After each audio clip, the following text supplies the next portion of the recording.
Bonjour, je m'appelle Paille. Mais je ne porte pas le nom d'un dessert sucré, mais celui du nombre mathématique pi. Tu vois, ma mère était un génie des maths et rien d'autre ne comptait pour elle.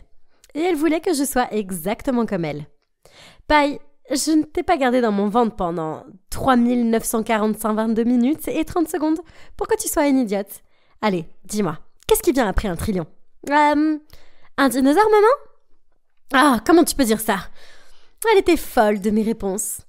Mais je ne voulais pas être un génie des maths comme elle. J'avais mes propres rêves. Regarde, maman, je veux passer à la télé, comme Hannah Montana. Tu peux passer à la télé, mais comme la plus grande mathématicienne de tous les temps. En attendant, tu dois arrêter de regarder des trucs stupides, Paille. Et puis, elle a pris toute la télé et l'a jetée dehors. Et elle est devenue de plus en plus folle. Une fois en CM1, maman a fait irruption dans ma classe après que mon professeur m'ait recalé à mon test de maths. Et elle est devenue folle. Vous devez être le professeur de maths de ma fille, parce que vous avez même l'air d'un crétin. Et qu'est-ce que vous enseignez ici? Les 10 meilleurs concerts pour y être nul en maths? Maman a poussé le professeur de maths sur le côté et a commencé à résoudre les problèmes sur le tableau. Le professeur a essayé de lui arracher le marqueur et les enfants ont commencé à crier. Combat, combat, combat! Le principal a appelé la sécurité pour faire sortir maman et j'étais la risée de tout le monde. Puis un jour en 5e, je suis allée avec maman au supermarché et j'ai vu des gens devant les magasins avec des caméras. Ils tournaient pour une émission de télévision. C'était vraiment génial. Comme maman était occupée à faire les courses, je me suis faufilée dehors et j'ai rejoint la foule. Mais le premier rôle féminin était une mauvaise actrice et elle ne pouvait même pas s'évanouir pour une scène. Après la 79e prise, quand le directeur a crié « Action !», j'ai sauté et je suis tombée par terre. Tout le monde s'est précipité pour voir si j'allais bien parce qu'il pensait que je m'étais vraiment évanouie. Tu vois, c'est comme ça qu'on s'évanouit. Toute l'équipe a fait « Waouh !» Encore mieux, le réalisateur m'a donné sa carte et m'a demandé de venir auditionner le mois prochain pour le rôle principal d'une nouvelle série télé. Oh mon Dieu! C'était comme un rêve devenu réalité. Maintenant, je n'avais plus qu'à le dire à maman, mais avant que je puisse le faire, quelque chose de terrible est arrivé.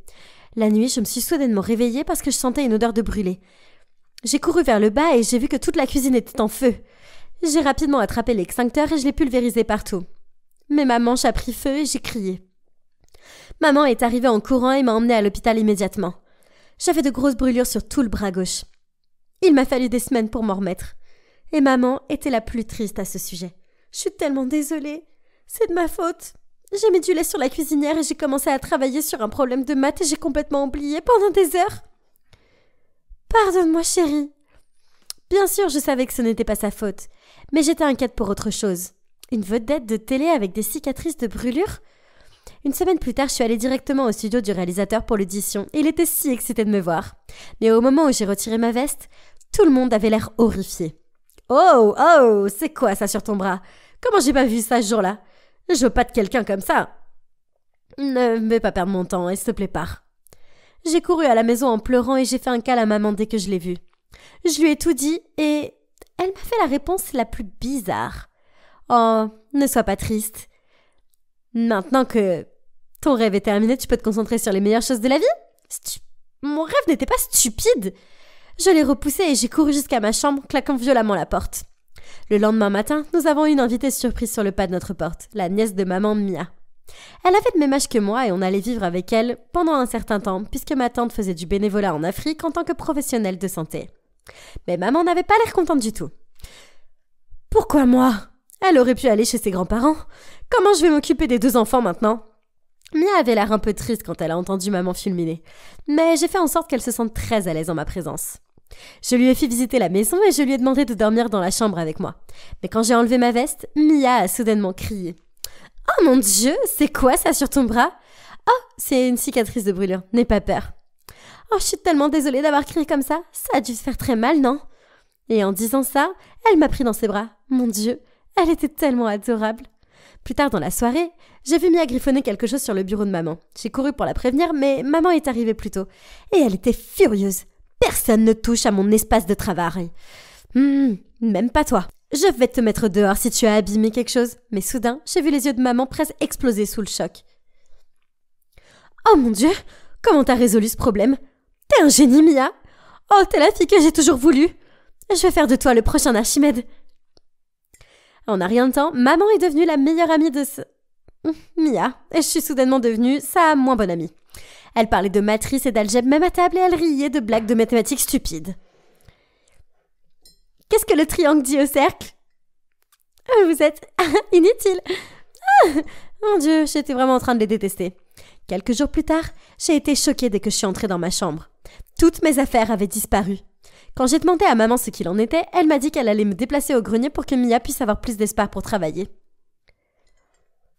Mia a dit qu'elle n'avait pas besoin d'autant d'espace, mais maman m'a juste poussée au grenier. C'était tellement injuste. Mia et moi sommes rentrés à l'école et toutes mes photos dans la maison avaient été remplacées par celles de Mia. Je n'étais plus sur aucune d'elles. Même maman a sorti ses vieilles photos d'enfance de là. Maman, où sont les photos ? Dans le grenier, on n'a pas besoin d'encombrer les murs. Mais moi j'aimais regarder les photos. Oh, regarde dans le miroir pour l'amour de Dieu. C'est pas comme si t'étais super intelligente et qu'on ait besoin d'avoir ton visage qui soit encadré et accroché partout. J'étais sur le point d'éclater de colère, mais juste à ce moment-là, Mia est arrivée avec quelques-unes de mes photos du grenier et a enlevé les siennes. Maman avait l'air ennuyée, mais elle est restée silencieuse. Plus tard ce jour-là, j'ai confié à Mia que je voulais aller à des auditions pour le théâtre local. Et elle m'a encouragée. Quelques semaines plus tard, je me suis présentée pour l'audition, mais j'étais un peu hésitante à cause de ma cicatrice. Dès que je suis montée sur scène, j'en ai parlé au directeur. Mais sa réponse m'a choquée. Il m'a dit que personne ne pouvait voir ma cicatrice depuis la scène et que tout ce qui l'intéressait, c'était mon talent. Ça m'a fait bondir d'excitation et j'ai réussi l'audition. J'ai couru à la maison pour le dire à Mia et elle était la plus heureuse. Le lendemain matin, je me suis réveillée et j'ai vu maman et Mia se préparer à sortir. Mia a dit qu'il y avait une cérémonie de remise de prix à l'association du club de maths de maman et qu'elle allait recevoir un prix. Mon Dieu, maman, c'est trop cool! Je peux venir avec vous aussi, s'il te plaît? Elle a accepté et j'étais tellement fière de la voir sur scène. Je n'aurais pas pu réaliser ça sans le soutien de ma fille. Elle est mon tout. Et je suis tellement bénie de la voir. Je serais heureuse si vous pouviez tous la voir. Je me suis levée de mon siège et j'ai salué la foule. Mais soudain, maman a dit « Mia, ma chérie, s'il te plaît, viens sur scène. » Quoi ? Comment elle a pu m'humilier comme ça en public ?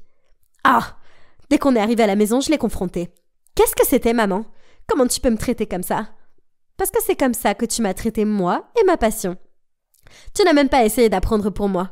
Donc, je peux pas te traiter mieux.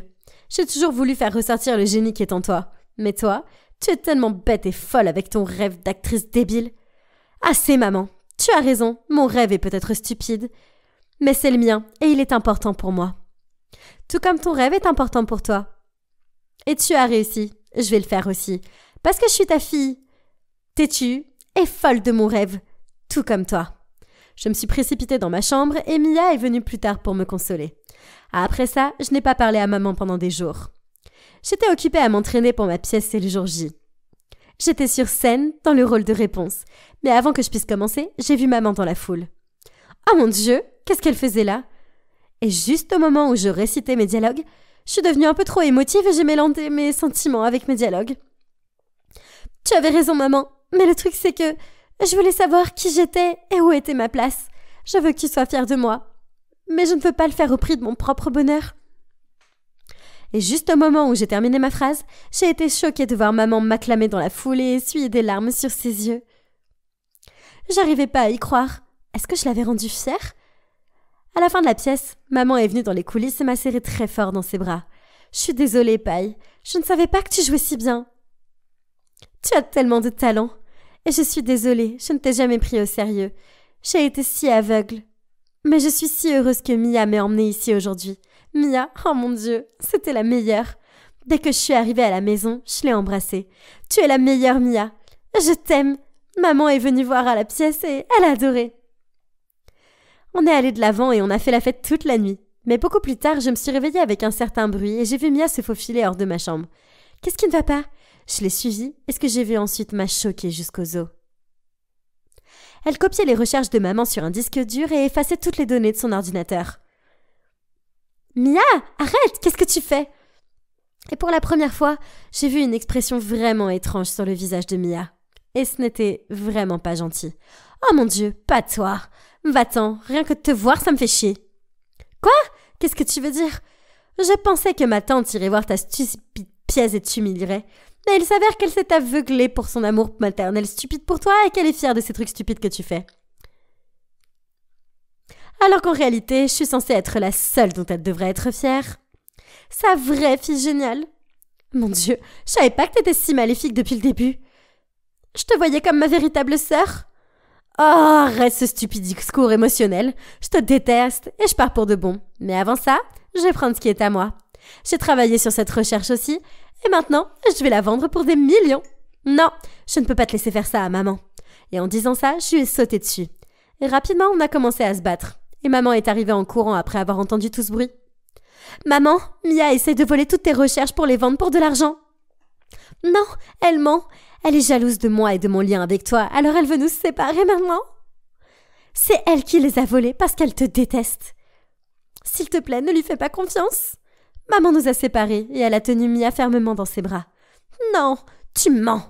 J'ai confiance en ma fille et je sais qu'elle ne ferait rien pour me faire du mal. Elle m'aime plus que je ne le mérite. Vous pensiez que j'allais la juger sur la base de tes stupides paroles? Ça n'arrivera jamais. J'appelle ta mère tout de suite et tu quittes ma maison à la première heure demain matin. Non, Tata! Attends, non! C'est une erreur! J'ai couru vers maman et je l'ai prise dans mes bras. Et le jour suivant, Mia a été renvoyée chez elle. Et après ça, maman et moi sommes devenus très proches. Et elle m'a soutenue tout du long.